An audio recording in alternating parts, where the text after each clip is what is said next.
पदारविन्दं प्रेमामृतेका मकरन्धरशोकपूर्णं हृदयपितं मधुपते स्मरतापमोग्रं निर्वापयत् परं शीतलमाश्रयामि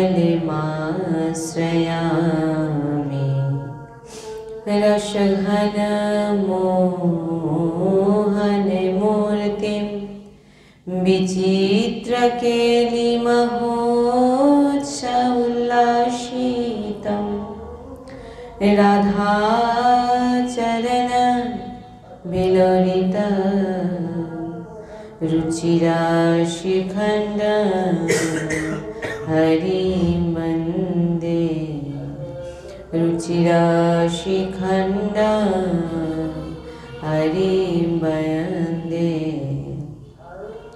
श्री राधा वल्लभ लाल की परम सच्चिदानंद घन आनंद समुद्र परात्पर प्रेम रस प्रवाही श्रीमद श्री वृंदावन धामे समस्त खग मृग पशु पाखी तरुलता श्री रजरानी जो श्री यमुना रसरानी जो समस्त ब्रजवासी परिकर समस्त प्रेमी महाभागवत रसिकजन समस्त सहचरी बृंद और प्राण आधार श्री जुगल सरकार अपार कृपा रसेर बर्षा करছেন আর আমরা সেই কৃপা রসে ডুবছি এমন প্রত্যেক সেকেন্ডে আমাদের বিচার হওয়া উচিত।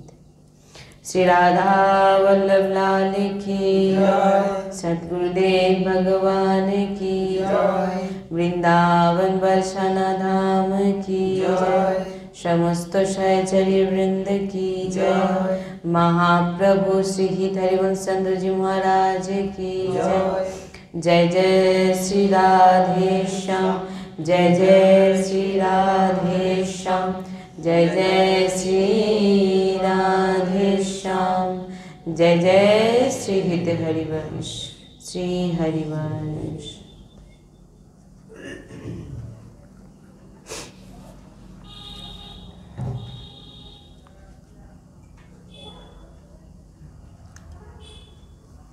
রাধা বল্লভ শ্রী হরিবংশ।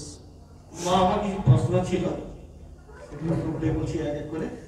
অসৎ উপদেশ করা উচিত নয়, কিন্তু যখন প্রতিকূল ব্যক্তির নিকটে আসে তখন তাদের চেষ্টায় আমাদের চিন্তনের অধিকার করে নেয়। ভগবত স্মরণ করলেও অসৎ স্মৃতি ঘুরে ঘুরে চিন্তন স্মৃতিতে ছেয়ে থাকে। প্রশ্নটার মানেটাই হচ্ছে যে কত সুন্দর ভাবপূর্বক মানে প্রশ্নটার বিষয়। প্রশ্নটা প্রথমেই বলছেন যে অসৎ সঙ্গ করা উচিত নয়। আমি সবসময় আমরা বলি, কিন্তু আমরা যেহেতু সাংসারিক ব্যক্তি, আমাদের সংসারে থাকতে হয় এবং বিভিন্ন কাজকর্মে আমাদের সেই ব্যক্তিদের সঙ্গে মিশতে হয়, অসৎ ব্যক্তিদের সঙ্গে। তো মেশার ফলে কি হয়, প্রতিকূল ব্যক্তির এক তার ভিতরের এক পরমাণু থাকে, হ্যাঁ অনেকবার বলেছি না, সেই পরমাণু কি করে, প্রতিকূল ব্যক্তির যে পরমাণু সেটা কি করে আমাদের চিন্তনে অধিকার করে নেয়। সে যেটা বলেছে, সে যেটা করছে, তার আচার, তার কথাবার্তা আমাদের এমনভাবে চিন্তনে চলে যায় যে আমরা সে চলে যাওয়ার পরেও দেখবেন তার চিন্তা ভিতরে ঘুরছে। হ্যাঁ, কি এরকম বললো বা এরকম ব্যবহার করলো বা এত ভালো বা এত খারাপ, চিন্তনে ঘুরছে। তো বলছেন যে ভগবত স্মরণ করলেও ওই চিন্তন কিন্তু না, চিন্তন ভগবত স্মরণ করছেন কিন্তু চিন্তা বেরোবে না।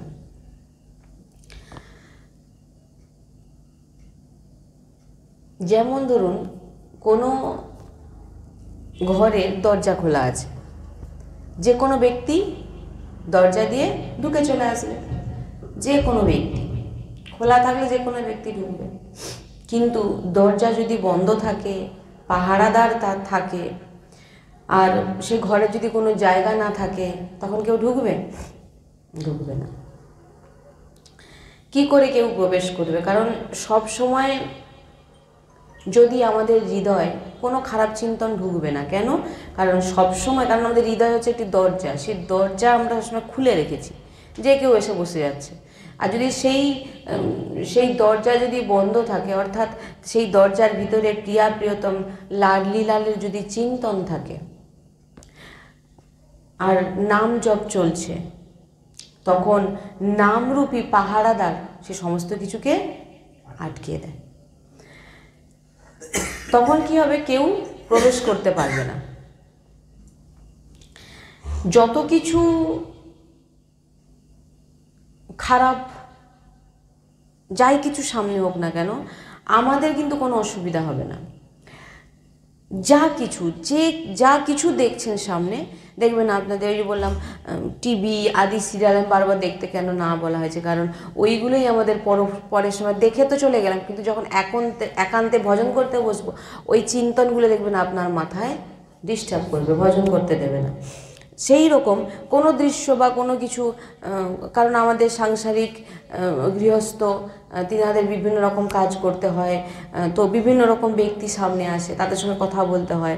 এবারে প্রতিকূল ব্যক্তিদের সঙ্গে মিশলে তাদের একটা প্রভাব আছে, তখন তারা আমাদের চিন্তনে গিয়ে বসে যায়। তখন কি হয়? আমরা ভগবত চিন্তন করলেও আমাদের সেই চিন্তন থেকে আমরা বেরোতে পারছি না।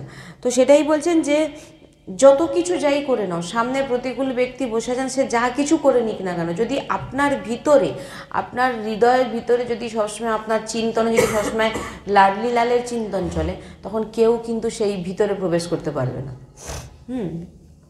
যেমন হয়তো অনেকে সামনে বসে আছে,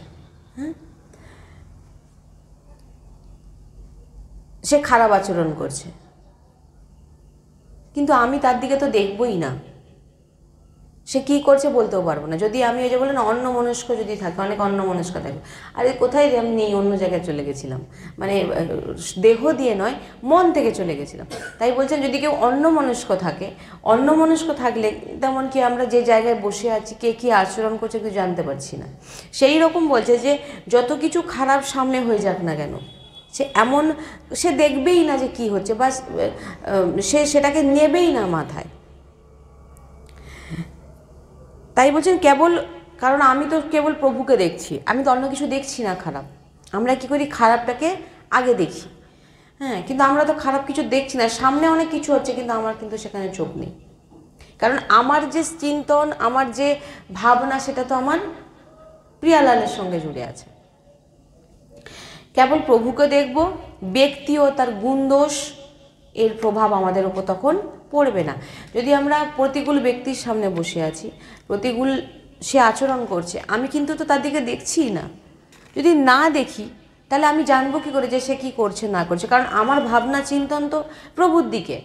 এবারে সে কী আচরণ করছে আমার চোখে পড়ছে না, কারণ আমি তো প্রভুকেই দেখছি। তখন তার ভিতরে যে গুণ, ভালো গুণ হোক বা খারাপ গুণ হোক, সেটা কিন্তু আমার ভিতরে আসবে না। যেখানে যেমন হংস,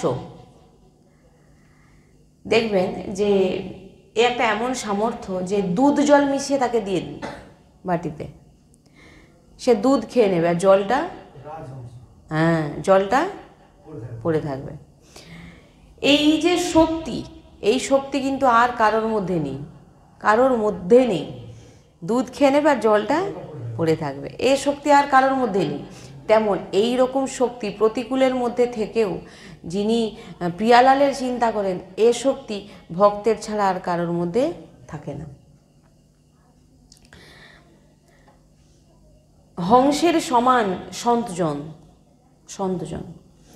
মঙ্গলময় ভগবানের নাম রূপ সবসময় তিনারা পান করছেন। যে সাধু সন্ত ওনারা সবসময় ভগবানের লীলা রূপ পান করছেন, যার ফলে তিনারা ওই হংসের মতো দুধ পান করছেন, সামনে বসে আর দুধ জল মিশিয়ে দিয়েছেন, কিন্তু তিনারা সবসময় প্রভুর নাম কীর্তন রূপ এইগুলোই তিনাদের সঙ্গে যুক্ত।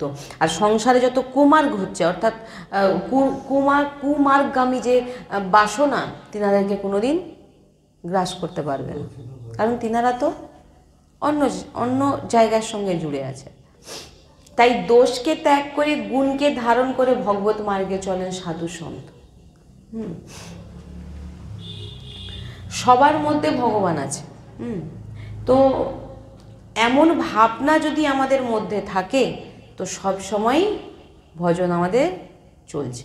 যদি এরকম ভাবনা থাকে যে সবার মধ্যে তো ভগবান বিরাজমান, সবার মধ্যে ভগবান বিরাজমান, সবার মধ্যে ভগবানকে দেখছি, তাহলে কিন্তু আপনি সবসময় ভজন করছেন, নাম চলছে। জায়গাকে খালি রাখা যাবে না, মানে এখানে যেটা বলার উদ্দেশ্য যে নামময় থাকতে হবে, সবসময় নামময়। নাম যদি যেখানে বন্ধ হয়ে যাবে, সেখানে কিন্তু বাইরের যত দোষ গুণ সব ঢুকে যাবে। খালি রাখা যাবে না ঘর সবসময় নাম গুণ ভগবত স্মরণে ভরিয়ে রাখতে হবে। যদি দেখছেন ভিতরে অন্তরে নাম ভুলে গেছেন, ওই জায়গাটা পূরণ করবার জন্য তৎক্ষৎ কেউ এসে ঢুকে গেছে, লক্ষ্য করবেন। তাই বলছেন জিত সঙ্গ দোষা, বলছেন যে এখন আমাদের প্রভুকে ভালো লাগে না, তাই অন্য অসৎ গুণের রং চড়ে যায়।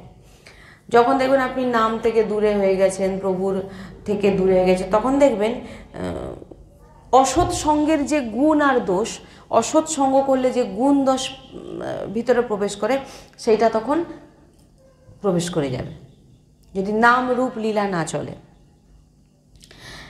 স্বপ্নে যখন আমরা স্বপ্ন দেখি, স্বপ্ন দেখার পর ব্যক্তি বস্তুর স্থান দেখি, বা কাউকে মারছি বা কাউকে আদি স্বপ্নে যখন আমরা অনেক কিছু দেখি, কারোকে আমরা মারছি, কেউ আমাদের মারছে, কিন্তু যখন স্বপ্নটা ভেঙে যায়, তখন কিন্তু মনে হয় যা মিথ্যে। তখন দেখলাম সে আমাকে মারছে, আমি তাকে মারছি, আমাদের দণ্ড দেওয়া হচ্ছে, কিন্তু স্বপ্নটা যখন ভেঙে গেল, তখন দেখবেন সব মিথ্যে, কিছু নেই। সেই রকম ঠিক এমনই জগৎ চলছে, পুরো জগৎ যে দেখছেন না, পুরো এমনই, মানে মিথ্যে, মায়াকৃত খেলাতে খেলছে। আপনি ভগবানের মার্গের পথিক, আমরা ভগবত মার্গের পথিক, তো আমরা যদি ওই সত্যটাকে দেখে না আনি, তাহলে কি করে হবে? কারণ আমরা পুরোপুরি রূপে দেখছি যে ওইটা পুরো সংসার মিথ্যেতে ঘুরছে, আমরা জানতে পারছি, বুঝতে পারছি, তো কেন ওই চক্করে ফাঁসতে যাব? যেমন যে সব জায়গায় কারেন্ট, যেমন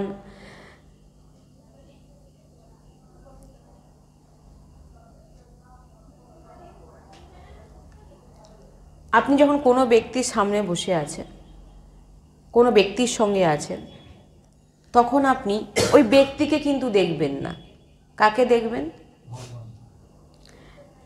অর্থাৎ আপনাকে বুঝতে হবে যে ওই ব্যক্তিকে যখন আমরা দেখি, ওই ব্যক্তির মধ্যে, যেমন ধরুন কারেন্ট, একটু বুঝবেন, তো কঠিন ভাষা। কারেন্ট কি হচ্ছে? ওই কারেন্ট কিন্তু একটি কারেন্ট। এবার ওই কারেন্টের মাধ্যমে দেখুন হিটার চলছে, যে একদম তীব্র গরম করে দিচ্ছে, আবার একটি ফ্রিজ চলছে যে একদম তীব্র ঠান্ডা করে দিচ্ছে, আবার জলকে কি করছে, ফিল্টার করে দিচ্ছে, দিয়ে আপনি সেটা পান করছেন।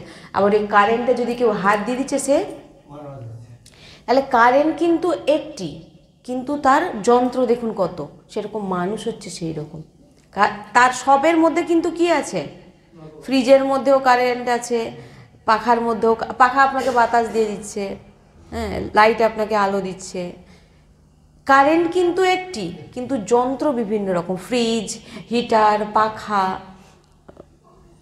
বিভিন্ন রকম। হ্যাঁ, কারেন্ট কিন্তু ভগবান, কারেন্ট হচ্ছে ভগবান। এবারে প্রত্যেক জীবের মধ্যে বিরাজমান, যেমন কেউ একটু প্রতিকূল, কেউ একটু খারাপ, কেউ ভালো, সবের মধ্যে ভগবান। তো আমি ওটা দেখবো না সে খারাপ কি ভালো, আমি দেখবো যে আমি তার প্রতিকূলটা নেব না, আমি দেখবো যে তার মধ্যে আমার ভগবান বিরাজমান। কারণ এই পুরো সৃষ্টির মধ্যে এই কারেন্টের উদাহরণটা যে আমি দিলাম, এর মধ্যে দেখুন সব জায়গায় কিন্তু কারেন্ট আছে, কারেন্ট না হলে সব কিন্তু বেকার, ফেলে দিতে হবে। ফ্রিজও চলছে কারেন্টে, কিন্তু তার ব্যবহার আলাদা, হিটারও চলছে, তার ব্যবহার আলাদা, কিন্তু মেন যে তত্ত্ব দেখুন সে কিন্তু কারেন্ট। সেই রকম সৃষ্টিতে যত জীবকে দেখতে পাচ্ছেন তার মধ্যে কিন্তু মেন হচ্ছে ভগবানই প্রত্যেকের মধ্যে বিরাজমান। এবার তিনি বিভিন্ন রূপ আকার নিয়েছে, তাই আমাদের সে কি করছে আমার দেখার দরকার নেই। ক্রিয়া তো আলাদা আলাদা হয়, যেমন ওই যে বললাম কারেন্ট, পাখা আদি সব বিভিন্ন রকম আলাদা আলাদা হয়, কিন্তু কারেন্টের আলাদা কাজ, ফ্রিজের আলাদা কাজ, পাখার আলাদা কাজ, বাল্বের আলাদা কাজ, হিটারের আলাদা কাজ। তো মানুন যে ভগবান আমাদের সাথে এমন কেন করছেন যে কারেন্টে হাত দিলে মানুষ মরেও যাচ্ছে, আর পাখা আপনাকে আরাম দিচ্ছে, এসি আপনাকে ঠান্ডা প্রদান করছে, তাহলে কারেন্টে হাত দিলে আমরা মরে যাচ্ছি কেন? যে আমাকে আরাম দিচ্ছে সেই আবার আমার প্রাণ নিয়ে নিচ্ছে।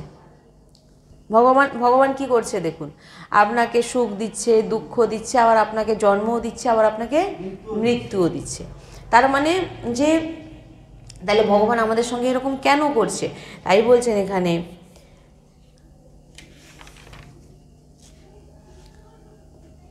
কারণ আমাদের মধ্যে যে 3টি গুণ থাকে, কি? তমগুণ, রজগুণ, সতগুণ। এই 3টে গুণের খেলা এটা। 3টে গুণ মানে যখন রজগুণ হচ্ছে তার এখন সেরকম ব্যক্তি তার ব্যবহার সেরকম বুঝবেন, তমগুণ তার খারাপ ব্যবহার আছে, শতগুণ তার কিছু ব্যবহার, বিভিন্ন রকম ব্যক্তির মধ্যে এই 3টে গুণের প্রভাব দেখা যাচ্ছে। কেউ রাগী, কেউ হিংস্র, কেউ খুব নম্র, কেউ শান্ত, বিভিন্ন রকম তার যন্ত্রের যেমন খেলা, ফ্রিজে যে যন্ত্রের উদাহরণ দিলাম। তাই ভগবান সবার মধ্যে বিরাজমান, এই ত্রিগুণের মধ্যে বিরাজমান। কিন্তু আমরা উপাসক, আমরা গুণাতীত, আমাদের মধ্যে এই 3টে গুণ নেই, তাই আমাদেরকে গুণাতীত বলা হয়েছে। যারা উপাসক হয় তারা গুণাতীত প্রভুর। হ্যাঁ, তো গুণের অতীত, 3টে গুণ নেই উপাসকদের। তো যদি আপনি বলেন যে আমার মন অসৎ সঙ্গের প্রভাবে পড়ে যায়, যে আমি সাধক, আমি উপাসক, কিন্তু আমি যখন অসৎ সঙ্গের মধ্যে যাই তার প্রভাব আমার উপরে পড়ে যাচ্ছে। তো এর কারণ হচ্ছে যে, যেমন ধরুন আপনি মাংস খান না, বা আপনি ধরুন একটি মাংসের দোকানে গেছেন, মানে একটি মাংসের বাজারে ঢুকেছেন যে কোনো দরকারে, আপনি মাংস খান না, আপনি কোনোদিন খেতে চানও না, কারণ আপনি খেতে চানও না, বা আপনি পুরো বাজারে ঘুরছেন, তো পুরো বাজারে আপনি ঘুরছেন, ঘুরতে ঘুরতে আপনার কি এটা মনে হতে পারে যদি একটু মুরগির ঠ্যাং পাওয়া যেত? মনে হবে কি? হবে না। এটা আপনাদের বোঝানোর জন্য আমাদের সদ্গুরুদেব ভগবান এটাই বলছেন, মানে এইভাবে আমাদের বোঝাচ্ছেন যে তোমার মনে হবে যে সেখানে গিয়ে একটু মুরগি খাই, বা সেখানে গিয়ে এটা খাই সেটা খাই, মনে হবে কি? আপনি তো মাংসের দোকানে গেছেন, কেন হবে না? আপনি ওটা জানেন যে এটা নিন্দনীয়, এটা খারাপ বস্তু, জীব হত্যা, আপনি জানেন ওটা, যে আমি এর থেকে দূরে। আপনি মাংসের দোকানের কাছে থাকবেন, ঘুরবেন, তবু আপনি তার দিকে তাকাবেনও না। সেই রকম এই প্রক্রিয়া পুরো। আপনি যখন ভগবত প্রাপ্তির ত্রিগুণাতীত, আপনি ভগবানের শরণে চলে গেছেন, আপনার সামনে ওই মাংস দোকানের মতোই যদি কোনো ব্যক্তি, বস্তু, মানে যে কোনো ব্যক্তি খারাপ হোক ভালো হোক বসে থাক, আপনার উপরে প্রভাব পড়বে না, কারণ আপনি জানেন যে খারাপ, অর্থাৎ এর গুণ আমার ভিতরে পড়বে না, কারণ আমি জানি যে এর মধ্যে ত্রিগুণ ভরা, রজ তম শতগুণ 3টেই ভরা। তো আমার কাছে সেটা আছে, কারণ আমি এটা নেবই না, কারণ আমি জানি এটা নিন্দনীয়, এটা খারাপ। বুঝতে পারছেন না? কারণ মাংস দোকানের সঙ্গে আমাদের সদ্গুরুদেব ভগবান এই উদাহরণটা দিয়ে আমাদের বললেন, মানে বোঝালেন যে আপনি মাংসের দোকানের চারধারে ঘুরছেন, বাজারে গেছেন যেখানে শুধু কাটা চলছে, আপনি যে কোনো দরকারে গেছেন, তো সেখানে কি আপনার তো এটা মনে হবে না যে আমি খাই, কারণ আপনি ওটা থেকে দূরে থাকেন, কোনোদিনই মনে হবে না। সেই রকম অসৎ সঙ্গে থেকেও আপনার উপরে কেউ প্রভাব দেখাতে পারবে না, আপনি যদি সেই প্রভাবটাকে না ভিতরে আনতে দেন।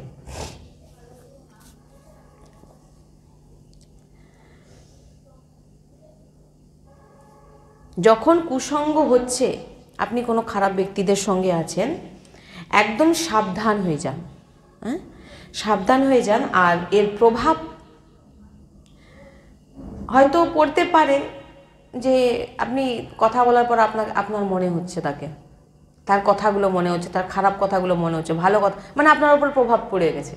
যখন দেখবেন আপনি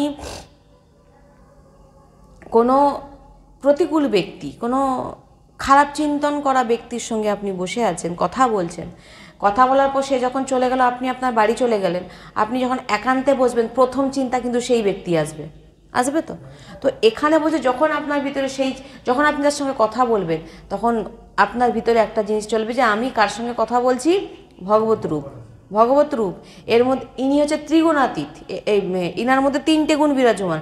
তো আমি এর কাছ থেকে কিছু নেব না, তাই আমি কি করব, রাধা রাধা রাধা রাধা রাধা রাধা রাধা রাধা, ও বলছে আমার চলছে রাধা রাধা রাধা, আমার কাজের কথা আমার হয়ে গেল, কিন্তু আমি প্রভাব পড়তে দেব না, রাধা রাধা রাধা রাধা রাধা।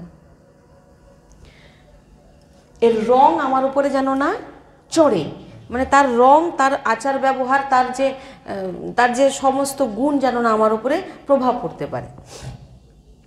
ওই সময় আমাদের খুব অসুবিধাও হবে। যখন আমরা একান্তে বসবো, দেখবেন বারবার সেই চিন্তন আসছে, অভাব মানে মনে পড়তে পারে, কারণ তখন আমাদের যুদ্ধ চলছে, আমরা লড়াই করছি, ভিতর থেকে চাইছি না তাকে স্মরণ করতে, কিন্তু আমাদের বারবার স্মরণ করানো হচ্ছে, আমরা লড়াই করছি। কিন্তু যখন রাধা রাধা রাধা রাধা তার সঙ্গে নাম উচ্চারণ হতে থাকবে, সদ্গুরুদেব ভগবান বলেন যে দেখবেন ধীরে ধীরে ধীরে ধীরে শান্ত হয়ে যাবে, সব বেরিয়ে যাবে এবং আনন্দিত হয়ে যাবেন।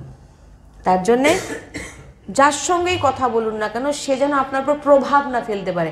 দেখবেন যখন আপনি একান্তে বসে গিয়ে এটা ভগবত সাধু সন্তের চিন্তন হলে ভালো, যে আপনি কোনো সৎসঙ্গ শুনছেন বা সাধু সন্তের কাছে গেছেন, তিনার কথা মন, সেটা ঠিক আছে, সেটা আপনার ভালো জায়গায় নিয়ে গেছে। কিন্তু কোনো ব্যক্তির স্বভাব, ব্যক্তির ভালো স্বভাব, ব্যক্তির খারাপ স্বভাব যদি আপনি চিন্তায় করে নিয়ে যান, ওটাই তার প্রভাব তার গুণটা আপনার উপর পড়ে গেল। তার জন্যই বলছে রাধা রাধা বলবে, কিন্তু আসবে, সদ্গুরুদেব ভগবান বলে ও চিন্তন আসবে, কিন্তু এই রাধা রাধা রাধা রাধা বলার পর কিছু সময় অসুবিধা হবে, কিন্তু রাধা রাধা বলতে বলতে একসময় দেখবে ঠিক শান্ত হয়ে যাবে, কারণ নামের প্রভাবে। কারণ রাধা নাম চলছে, তো কোনো বাসনা আপনার ভিতরে সংস্কার দিতে পারবে না। যদি রাধা নাম চলছে, তো কোনো খারাপ সংস্কার, খারাপ বিচার আপনার ভিতরে, মানে তার সংস্কার, তার যে গুণ দিতে পারবে না। তাই যখন ভজন হবে না, তখনই প্রভাব দেখাবে। কারণ ভজন না হলে কি হবে, আপনার চিন্তনটা সেইখানেই যাবে, সেই এরকম বলে ফেলল, সেই এরকম করে ফেলল, এই চিন্তনটা আসবে। তাই প্রথম আমরা চিন্তন করি, তারপর ক্রিয়া। একবার চিন্তা করে দেখুন, যখন আমরা কিছু করি, যেমন আমাদের পরিক্রমা গেল, আপনারা কতদিন ধরে চিন্তন করছেন, এটা করলে ভালো হতো, ক্রিয়া অনেক দিন পরে হয়েছে, কিন্তু তার আগে আমরা কি করি, চিন্তন করি, এখানে যাব, এটা করব, সেটা করব, এইরকম ভোগের ব্যবস্থা হবে, এই হবে, সেই চিন্তন, তারপরে কি হয়, ক্রিয়া, তারপরে কাজ হয়। সেই রকম যে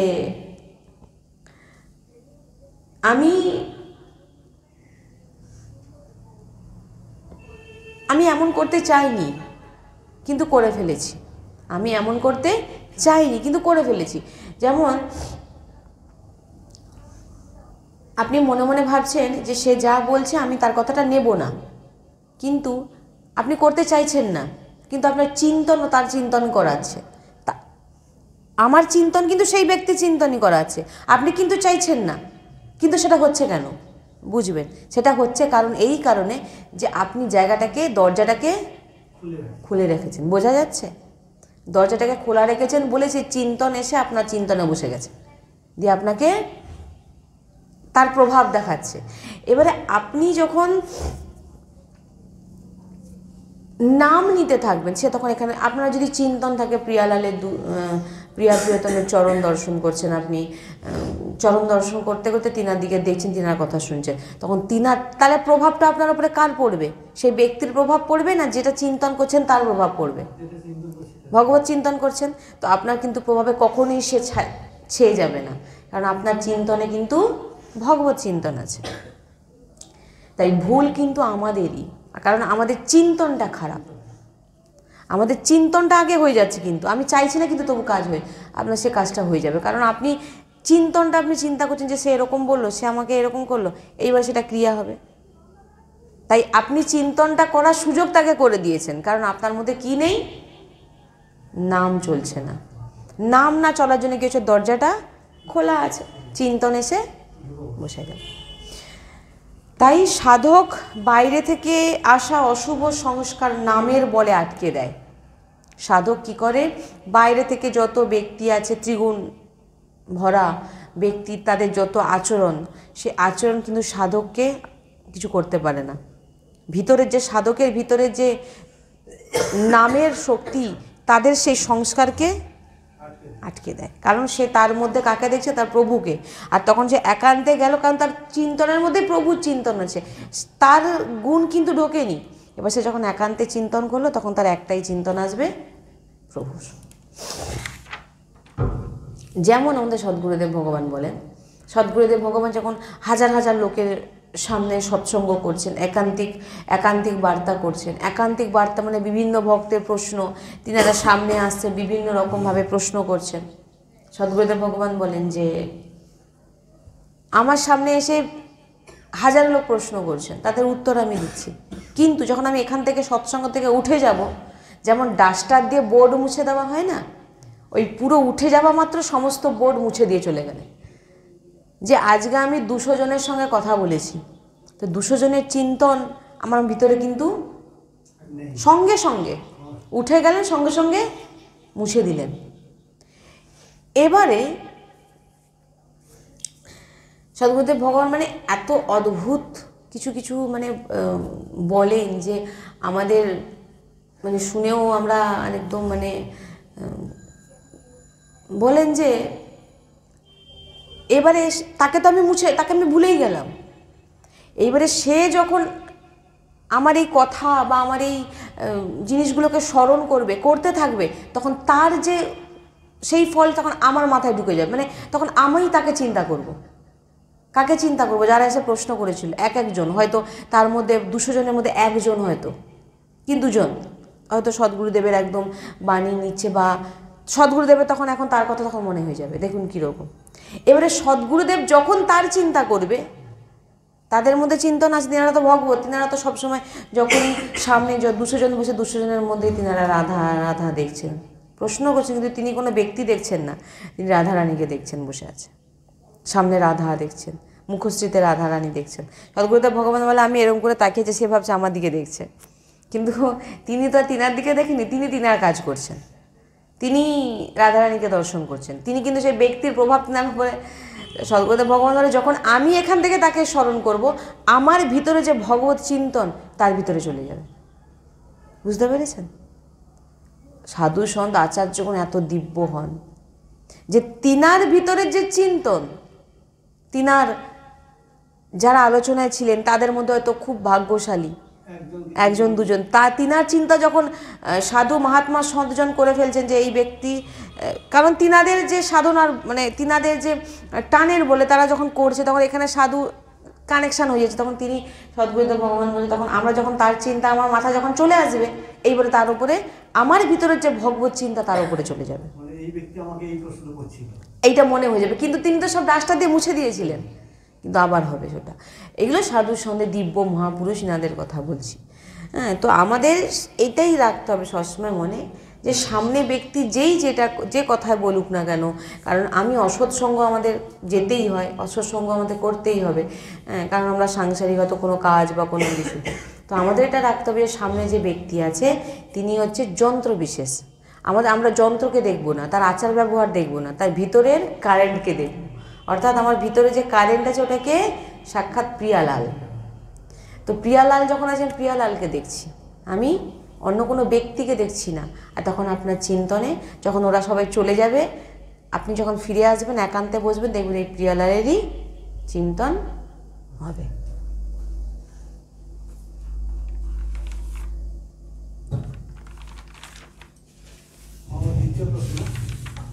দ্বিতীয় প্রশ্ন, ভগবত প্রাপ্তির জন্য কি করব?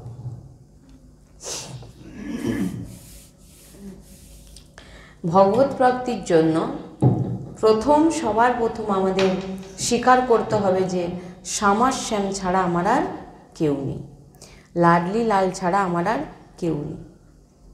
আমি যা কিছু আমার ভেবেছি, যা কিছু আমার ভেবেছি, এই সব কিছু শ্যামার শ্যামে, যা সৃষ্টিতে যত অর্থ, ব্যবসা আদি যত সম্বন্ধ যা কিছু আছে, যা কিছু আমি আমার ভেবেছি, সব আমার প্রিয়া প্রিয়তমের, আমার কিছু নয়। আমার শুধু আমার শ্যামার শ্যাম। যখন এই কথা ভিতরে আসবে, এই কথাটা ভিতরে এসে যাবে, তখনই ভগবত প্রাপ্তির জন্য আপনি কোমর বেঁধে নিলেন। যখন এইটাই ভাবনা আসবে যে আমি আমার প্রিয়তম ছাড়া আমি কাউকে চিনি না, এই সৃষ্টিতে যত যে আছে সব কিছু আমার প্রিয়া প্রিয়তমের, আমার কিন্তু এখানে কেউ নয়, তখন জানতে হবে ভগবত প্রাপ্তির জন্য আপনি রেডি হয়েছেন, কোমর বেঁধেছেন। আর যখন আমরা আচরণে ধারণ করি, আমাদের তখন সাধনা হয়ে যায়।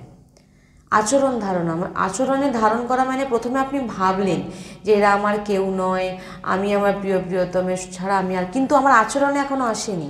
আচরণ কিন্তু আমার পারিবারিক বা কুটুম সম্বন্ধে, কিন্তু যখন আপনি আচরণে নিয়ে বাস্তবিক দেখবেন আপনার কেউ নেই, আপনি সবার সঙ্গে থেকেও আপনি সন্ন্যাস, তখন আপনার বাস্তব সাধনা শুরু। হ্যাঁ, একমাত্র প্রভু ছাড়া আর কেউ নেই। এবার মাতা পিতা ভাই বন্ধু যত সম্বন্ধী আছেন, যে যত আছে, সবাইকে আপনি প্রভুর স্বরূপে দেখবেন। এটা আপনি সাধনা করছেন, প্রভুর স্বরূপে দেখছেন। কিন্তু এর আগে যেটা, সেটা কিন্তু আপনি প্রভুর স্বরূপে সবাইকে দেখছেন না, আপনি ভাবছেন। আমরা যা যা কর্তব্য তাদের প্রতি, যে যত সম্বন্ধী আত্মীয় স্বজন তাদের প্রতি প্রাণপণ দিয়ে করে যান, কিন্তু একটাই আমরা চাইব যে হে প্রভু, এই সমস্ত যে সেবা করছি আমরা পরিবারের, এই সমস্ত সেবায় আপনি প্রসন্ন হন। আমার প্রসন্নের জন্য নয়, বা তাদের প্রসন্নের জন্য নয়, আমার প্রিয়ার প্রসন্নের জন্য, আমার লাডলিজুর প্রসন্ন, আমার প্রিয়া প্রিয়তমের প্রসন্নের জন্য আমি এত সেবা করছি। কারণ সবার মধ্যে আমার ভগবান বিরাজমান, আমি ভগবত স্বরূপে দেখছি, কারণ এরা আমার কেউ নয়। আপনার এটা চিন্তনে এসে গেছে বলে। তাই আমাদের ভগবত প্রাপ্তি এখান থেকেই শুরু। যখন আমরা কারোকে ভাববো না এরা আমার কেউ নয়, আমার শুধু আমার ভগবান। দেখুন, বাস্তবিক আমরা বলে থাকি, কিন্তু ভিতর থেকে আমরা অতটা নয়। এখনও দেখুন আপনার সংসারের প্রতি প্রিয়তা, সংসারের প্রতি মায়া, হ্যাঁ, এইটাই হচ্ছে মেন জিনিস। আর এটাই সৎসঙ্গ থেকে আমাদের কি হয়, সরানো হয়।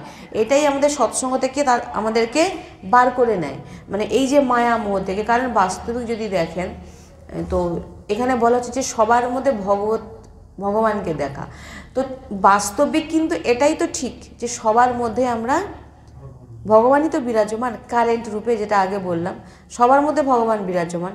আর ভগবান যখন বিরাজমান, ভগবান যখন মনে করবে যে এই দেহ থেকে আমি চলে যাব, কারোর শক্তি নেই যে তাকে আটকে রাখবে। তাহলে যখন আমার কোনো শক্তি যে তাকে আমি আটকাতে পারবো, তাহলে সে আমার নয়, তাহলে সে প্রভু। এই কারণেই বলা হচ্ছে যে সবার মধ্যে প্রভু বিরাজমান, সবাই প্রভু, আমার কেউ নয়। যদি আমারও তো আমি কোনো জিনিসকে হারাতে চাইতাম না। তাই জন্য বলছেন প্রভু, তাই জন্য বলা হচ্ছে যে সংসারে যে ব্যক্তি আসুক না, আমার যে কেউ হোক, আমার কেউ নয়, আর আমিও কারোর নয়, তাদেরও আমি কেউ নয়। কারণ আমিও একদিন তাদেরকে ছেড়ে চলে যাব। যতই বলি আমি তোমাকে ছাড়া বাঁচবো না, কিন্তু যেতে হবে একজনকে। তাই আমাদের একমাত্র প্রভু ছাড়া আমরা কাউকে চিনি না। এইরকম ভাবনা যখন হয়ে যাবে, তখন ভগবত প্রাপ্তি নিশ্চিত। আর আপনি মুখে বলছেন যে আমি আমার প্রিয়তমের, আমি লাডলি লালের, সবই লাডলি লাল, আমার কেউ নয়, কিন্তু আপনি আচরণে করছেন না, তখন সবে শুরু করেছেন। এখনও প্রাপ্তির রাস্তা এটা নয়, আপনি মনে মনে ভেবেছেন। যখন পূর্ণরূপে হয়ে যাবে, বলেন যে সংসারে থাকো, সন্ন্যাস হয়ে যাও, যে আমি সংসারের থেকেও আমি কারোর নয়। আমাকে প্রভু কদিন আগে আমাদের সৎসঙ্গে ছিল না, যে প্রভু আমাদের সেবা দিয়েছেন, তুমি একে বড় করো, তাকে বড় করো। আর সন্ন্যাসীদের বলেছেন যে তুমি মন্দিরে সেবা করো, এই সেবা করো, ওই, প্রভু যাকে যে সেবাটা দিয়েছে। তো প্রভু আমাকে এইটাই সেবা দিয়েছে যে বাবা মাকে দেখবো, স্ত্রী পুত্রকে দেখবো, দিয়ে তাদের জীবন চালাবো। প্রভু আপনাকে এই সেবা দিয়েছে, তো সেইটাকে আপনি নিজের ভেবে করবেন না, প্রভু ভেবে করবেন, যে আমি প্রভুর সেবা করছি, এই ভেবে সেবা করুন, তবে ভগবত প্রাপ্তি। ওই জন্য বলছেন যে আপনি গৃহস্থ যখন, কে বলেছে গৃহস্থের ভগবত প্রাপ্তি হয় না? আমাদের সদ্গুরুদেব ভগবান বলে ভগবত প্রাপ্তি সন্ন্যাসরা যে জায়গায় যাবে আর গৃহস্থরাও সেই জায়গায় যাবে। কারণ ভগবত প্রাপ্তি কোনো আলাদা জিনিস নয়। ভগবত প্রাপ্তি যিনি মঠ মন্দিরে থেকেও যে স্থানে যাবে, আর গৃহস্থে থেকেও সেই স্থানেই যাবে।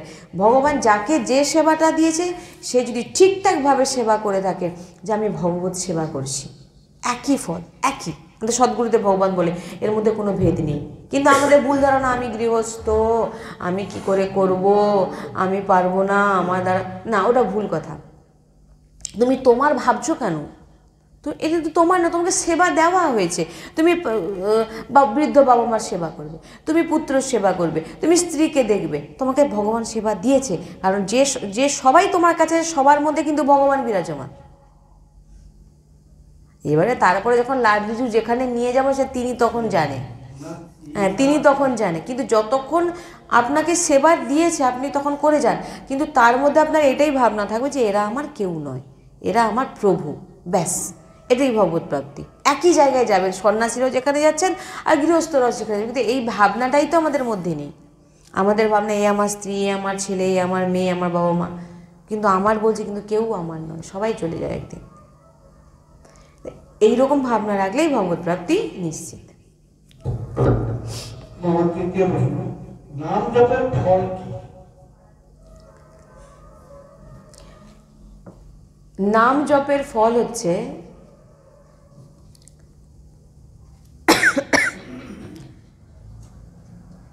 নাম জপ যখন আমরা প্রথম শুরু করি নাম নেওয়া, ওই নাম আপনাদের গুরুর কাছে পৌঁছে দেবে, নাম গুরুর কাছে পৌঁছে দেবে। কারণ প্রকৃত যে দীক্ষিত যিনারা হন তিনারা প্রথম নাম জপ করাবেন। প্রথম নাম জপ না হলে গুরু পাবেন না, আর গুরু পেলে তখন এই নামের প্রতি প্রেম আসক্তি বাড়বে। আর গুরু না হলে নামের প্রতি আসক্তি বাড়বে না, নামকে প্রেম করবেন না, ভগবানকে প্রেম করতে শিখবেন না। গুরু আপনাকে কি করবে? নামের প্রতি প্রেম জাগ্রত করাবে, আসক্তি। তাই বলছেন যে নাম জপের ফল হচ্ছে গুরুচরণে আমরা পৌঁছে যাব। নাম জপ কি করবে? আমাদের গুরুচরণে পৌঁছে দেবে। আর না হলে আমরা কি জানি, আমাদের কি সামর্থ্য আছে যে আমাদের গুরু কে হবে, বা আমরা কি কিছু জানি যে কার কাছে গেলে ভালো উপদেশ পাবো, ভগবত প্রাপ্তি, কিছুই জানি না আমরা, আমাদের কোনো কিছুই নেই। হ্যাঁ, কোনো কিছুই নেই না। কি নাম? যেটা আমাদের অনেক নাম আছে, এটা সব জায়গায় বলে থাকে, ধরুন রাম, কৃষ্ণ, হরি, যে নাম করতে পারে না, এটা বলা হচ্ছে না এখানে। নাম জপের ফল কি? অর্থাৎ আপনি প্রথম, এটা দীক্ষার আগের কথা বলা হচ্ছে, দীক্ষার আগে কিন্তু আপনাকে নাম নিতে হবে। এবারে সেই নামটা আপনি নেবেন কি করে? প্রথমে তো আপনাকে সৎসঙ্গে যেতে হবে না, প্রথমে দেখতে হবে কোথায় সৎ বাণী হচ্ছে, সেখানে যেতে হবে। তাহলে আমরা কি জানি যে কিভাবে গুরু প্রাপ্ত হব, কে গুরু ভালো? ওই নাম আপনাকে গুরুর কাছে পৌঁছাবে, সৎগুরুর কাছে। না হলে দেখবেন প্রথমে কোনোদিন নাম জপও করেনি, মালাও ধরেনি, আর হরিকৃষ্ণও বলেনি, কিন্তু চলে গেছেন দীক্ষা নিতে। ওদের দেখুন আপনি কি, আগে শিক্ষা, আগে আপনি দীক্ষা নেওয়ার আগে আপনি নাম জপ করবেন। নাম কি করবে? আপনাকে গুরুচরণে পৌঁছে দেবে। আর না হলে আপনি সদ্গুরুদেব পাবেন না, ওই পাবেন আর কি, পোটলা বেঁধে রেখেছে, চাল ডাল লাগবে, সব খাচ্ছ তো, হ্যাঁ চলে আসো দীক্ষা দিয়ে দেবো। আমাদের সদ্গুরুদেব ভগবান বলেন, এবং আমি ওই 32 অপরাধেও বলেছিলাম মনে হয়, ভক্তি 32 না 64, সেখানে বলেছিলাম না যে শিষ্য কখনো দ্বিগুণ করো না, মানে ইচ্ছাকৃতভাবে না, একটা হবে পারফেক্ট, 50 দরকার নেই। তাই কি করতে হয় যে প্রথমে নাম জপ, যে কোনো নাম আপনার যে নামের রুচি হয়, যে নামে রাম কৃষ্ণ হরি যে নাম ভালো লাগে সেই নাম জপ আপনি যখন করবেন, সেই নাম আপনাকে পৌঁছে দেবে কোন গুরু? আপনাকে পৌঁছে দেবে গুরুচরণে পৌঁছে দেবে। তাই আমরা নাম জপ শুরু করি। এইবারে যিনার নাম জপ শুরু করি তিনি হচ্ছে গুরুদেব। যিনি যে ভগবত নাম আপনি জপ করছেন সেই ভগবানী রামকৃষ্ণ হরি তিনিই তো গুরুদেব। গুরুদেব আর কে? সেই রামকৃষ্ণ হরি তো গুরুদেব, তিনারই আপনি নাম জপ করছেন। এবারে গুরুদেব শ্রী হরি হচ্ছে তিনি জগৎগুরু, কৃষ্ণম বন্দে জগৎগুরু। কৃষ্ণ হচ্ছে সবার গুরু, আপনি গুরুকেই ভজছেন, গুরুর নাম জপ করছেন। এবারে তিনি আমাদের কৃপা করে, ভগবান শ্রীকৃষ্ণ ভগবান শ্রীহরি তিনি গোবিন্দ, তিনি কৃপা করে আমাদের কোন রূপে স্বীকার করবেন যে ইনি গুরুদেব আমার। এবার তিনি সেই হরি সেই রূপে আমাদের সামনে এসছেন। এবার তিনি কৃপা করে জানেন যে কোন রূপে আমি তার সামনে যাব। বোঝা গেছে? হরির নাম আপনি গুরুদেবের নাম জপ করলেন, অর্থাৎ ভগবত গুরুদেব মানে কৃষ্ণম বন্দে জগৎগুরু, জগতের গুরু হচ্ছে ভগবান শ্রীকৃষ্ণ। এবার আপনি যখন ভগবান শ্রীকৃষ্ণকে আপনি ডাকলেন, ভগবান শ্রীকৃষ্ণ আপনার গুরু, তিনি এবার কোন স্বরূপে আসবেন? তিনি আপনার কাছে সেই রূপে পৌঁছে যাবেন। বোঝা গেছে? এবারে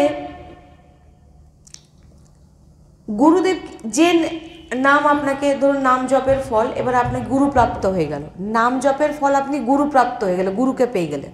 হ্যাঁ, আর এই নাম জপ কার করলেন?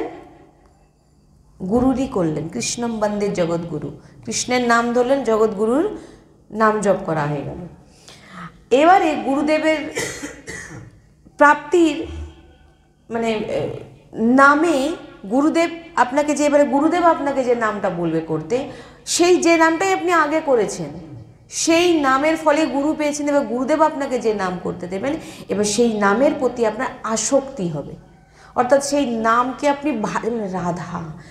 রাধা বাবা ছিলেন যে তিনি রাধারাম যেখানে শুনবেন, কিন্তু রাধা নামের প্রতি তিনার প্রীতি ছিল না। আমি একদিন রাধা বাবার চরিত্র শ্রবণ করাবো, দেখি যদি রাধা বাবা কৃপা করেন।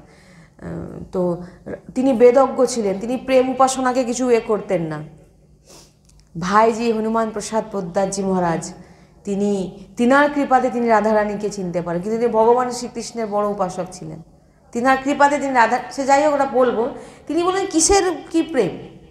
রাধা বাবা জিনার পরবর্তী স্থিতি এমন হয়ে গেছিল, তিনি রাধারানীকে দেখলে, সে তিনার আচরণ দেখলে, তিনার যে সে ভাব দেখলে আপনারাও পাগল হয়ে যাবেন। এমন যখন দেখবেন, যখন আমাদের রাধাকৃষ্ণের যে লীলা হয়েছিল না, নিকুঞ্জের যে লীলা আমাদের করা হয়েছিল, ওই সমস্ত লীলা বৃন্দাবনে নিত্য প্রতি হয়ে থাকে সবসময়। সেই লীলা দেখে তিনি একদম পাগল হয়ে যেতেন, এমন ভাব। এটা কে দিল? গুরু প্রদান করলো আসক্তি। আগে কিন্তু ছিল না, আগে কিন্তু ভগবান শ্রীকৃষ্ণের নাম করতেন। ভগবান শ্রীকৃষ্ণ এনে পৌঁছে দিল রাধা বাবাজির কাছে, শ্রী হনুমান প্রসাদ পোদ্দারজির কাছে। এবার উনি যে নাম দিলেন, যে তিনি যে শক্তি দিলেন, সেই জপার ফলে তিনি এইরকম আসক্তিতে ডুবে গেলেন যে নাম দেখলে, নাম শুনলে। একদিন ছাদে দাঁড়িয়ে আছেন, ছাদে কি কারণে গেছেন, যে কোনো আশ্রমে ছাদে গেছেন, যাওয়ার পরে কোথাও রাধারাম কীর্তন হচ্ছে, এই গরমে তীব্র রোদ, সেই রোদে দাঁড়িয়ে দাঁড়িয়ে তিনি অজ্ঞান হয়ে যাননি, মানে তিনি নেই, তিনি রাধা নামে পুরো এমন হয়ে গেছেন যে তারপরে এখানে নিচ থেকে যখন সবাই উপরে গিয়ে কেউ, মানে সে এমন অবস্থা, তিনাকে কেউ নাড়াতেও পারে, চড়াতেও পারে, কেউ আনতেও পারেনি। মানে রাধা নামে ডুবে গিয়ে তিনি সেখানে রোদে, এদিকে ঘাম ঝরে যাচ্ছে, গরমে সর্বশরীর যেন জ্বলে যাবে এমন অবস্থা, তিনার কোনো হুঁশি নেই। এই যে ভাবটা, এইটা কে দেবেন আপনাকে? গুরু আপনাকে যে নামটা দিয়ে দিল, ওই নাম এবারে কী হবে, আপনাকে ইষ্টের প্রতি একদম আসক্তি, আর যেটা আপনার প্রথমে ছিল না, প্রথমে ওটা আপনার থাকবে না। আপনি নাম নেবেন, নাম আপনাকে গুরু কাছে পৌঁছাবে, গুরু এবারে ভগবানের প্রতি প্রেমে ডোবাবে। তখন এবারে কী হবে, আপনি নাম ছাড়া আর বাঁচতে পারবেন না।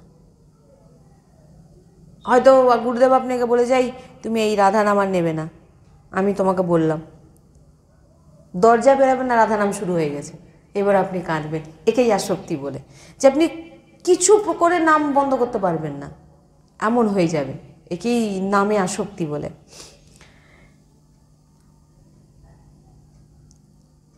অনেকে বলে না, এতদিন ধরে নাম নিলাম, কোনো কাজ দিচ্ছে না, কোনো কাজ হচ্ছে না।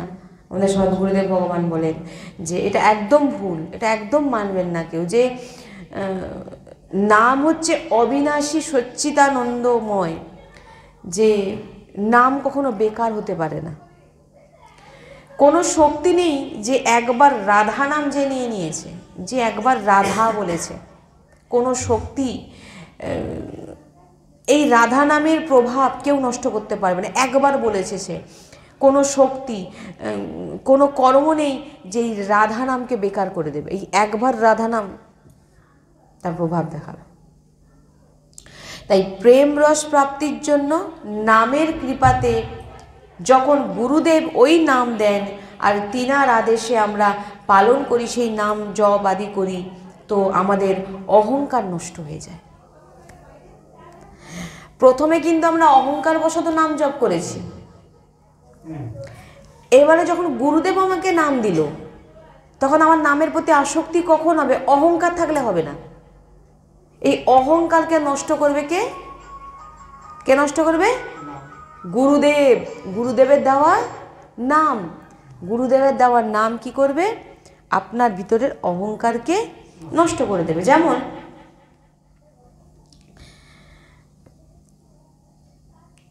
4 বছর ধরে আমি অন্ন খাইনি, 4 বছর ধরে আমি কি অন্ন খাইনি, 4 বছর ধরে অন্ন খাইনি, আমি 4 বছর ধরে ফলাহার, আমি সারা জীবন তীর্থ ভ্রমণ করেছি, আর আমি আদি বিভিন্ন রকম সাধনা করেছি।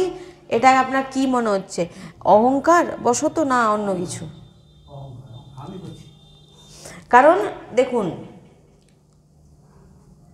এগুলো অহংকারকে পুষ্ট করে দিচ্ছে, কিন্তু গুরু এই অহংকার আনতে দেবে না। গুরু কি করবে? যে আর অহংকার যদি গলিত না হয়, আপনার মধ্যে যদি দৈন্যতা না আসে, তাহলে ভগবত প্রাপ্তি হবে না। আপনার মধ্যে যদি অহংকার একটু মাত্র থেকে যায়, আপনি ভগবত প্রাপ্তি করতে পারবেন না, বাধা হয়ে যাবে। তাই বলছে যে আমি 4 বছর এই করেছি। একবার আমি বলেছিলাম না যে চৈতন্য মহাপ্রভুর সভাতে একজন ফলাহার এসেছিলেন, আর তীর্থ মানে কোনো জায়গা বাদ নেই, পুরো ঘুরে নিয়েছেন। দিয়ে তিনি ভাবছেন আমার মতো মহান ব্যক্তি আর কেউ নেই, চৈতন্যপ্রভু গেলেই সামনে আমাকে জড়িয়ে ধরবে। কিন্তু সংকীর্তন চলছে, মণ্ডলীতে প্রবেশ করেছে। প্রবেশ করা মাত্র চৈতন্য মহাপ্রভু তখন কীর্তন বন্ধ করে দিয়েছে, বলে কে এখানে এসছে, যার প্রভাবে, যার অহংকারের প্রভাবে আমার কীর্তন বন্ধ হয়ে গেল, তাকে আগে এখান থেকে বার করো। তখন তিনার যে পার্শ্বদরা ছিলেন, তিনারা তখন হাত জোড়ো করে বললেন আপনি প্রভু বাইরে যান। তখন বাইরে গিয়ে তিনার যে দৈন্য ভাব আসলো, আমি এত নীচ। এটা কখন আসলো? গুরু আশ্রিত। চৈতন্য মহাপ্রভু স্মরণে যদি না যেতেন, তিনি তার অহংকারটাকে বুঝতেই পারতেন না। চৈতন্য মহাপ্রভু যখন বললেন যে যাও এখান থেকে, তাকে বার করো, অহংকার বুঝতে পারলেন যে আমি এত নীচ। হে মহাপ্রভু, হে গুরুদেব, আপনি কি আমার উপর কৃপা করবেন না? এইবারে চৈতন্য মহাপ্রভু আর ভিতরে থাকতে পারলেন না, বাইরে বেরিয়ে এসে তাকে আকুল করে ধরলেন।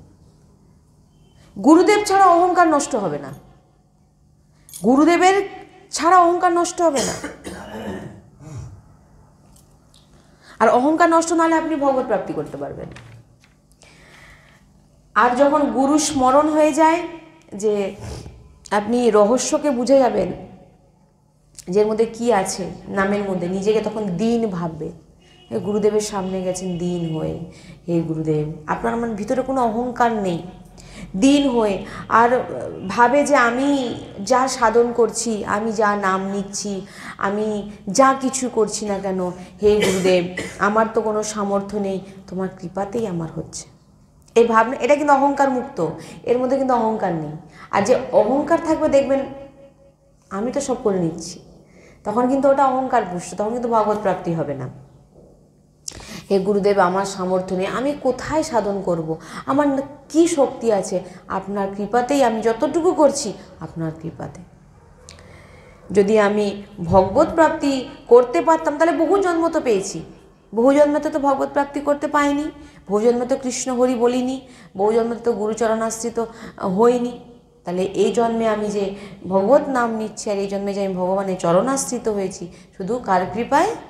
গুরু কৃপায়। এটাই হচ্ছে যা কিছু পাচ্ছি গুরু কৃপাতে অহংকার নষ্ট হয়ে গেল। আর এটাই হচ্ছে নামের ফল। নাম নিলেন, নাম আপনাকে গুরুর কাছে পৌঁছাবে, গুরু আপনাকে ভগবত প্রাপ্তি করাবে। কি করিয়ে?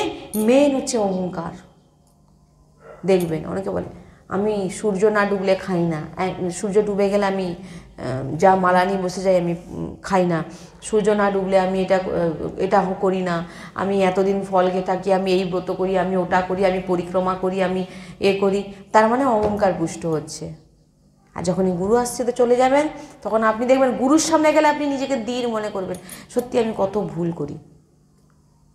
কিন্তু গুরু ছাড়া কি হবে? আপনি মনে করবেন আমি যেটা করছি ঠিক করছি, ঠিক করছি। আর গুরুর সামনে গেলে আপনি বুঝতে পারবেন যে আপনি এটা আমি ভুল করেছি। কিন্তু আপনি যখন গুরু আসছে তো থাকবেন না, দেখবেন আপনি মনে করুন যেটাই করছি ঠিক করছি, আমি এটা করে নিয়েছি, আমি ওটা করে নিয়েছি, আমি সেটা করে নিয়েছি, এরকম মনে হবে। তখনই কি হবে? আপনার ভগবত প্রাপ্তিতে বাধা হয়ে যাবে। তাই নামের ফল এটাই, নাম আপনাকে গুরুচরণে পৌঁছে দেবে, আর গুরু আপনাকে যে নাম দেবে সে ভগবত প্রাপ্তি করিয়ে দেবে। আর কিছু জানা যাচ্ছে? আজকে এখানে সৎসঙ্গ বিশ্রাম। তাই নিত্য নিরন্তর আমাদের নাম জপ করে যেতে হবে। আর অসৎসঙ্গ থাকলে আমাদের নিজেকে বাঁচাতে হবে, তার ভিতরে নাম দেখতে হবে, রাধা রাধা বলতে হবে, ধীরে ধীরে সব কিছু ঠিক হয়ে যাবে। ভগবত প্রাপ্তির জন্য আমাদের এই জিনিসগুলো করতেই হবে। রাধা বল্লভ লাল কি সদ্গুরুদেব ভগবান কি বৃন্দাবন বর্ষানা ধাম কি সমস্ত সায়চারী বৃন্দ কি महाप्रभु श्री हरिवंश चंद्र जी महाराज की जय जय श्री राधे श्याम, जय जय श्री राधे श्याम, जय जय श्री राधे श्याम, जय जय श्री हरिवंश, श्री हरिवंश।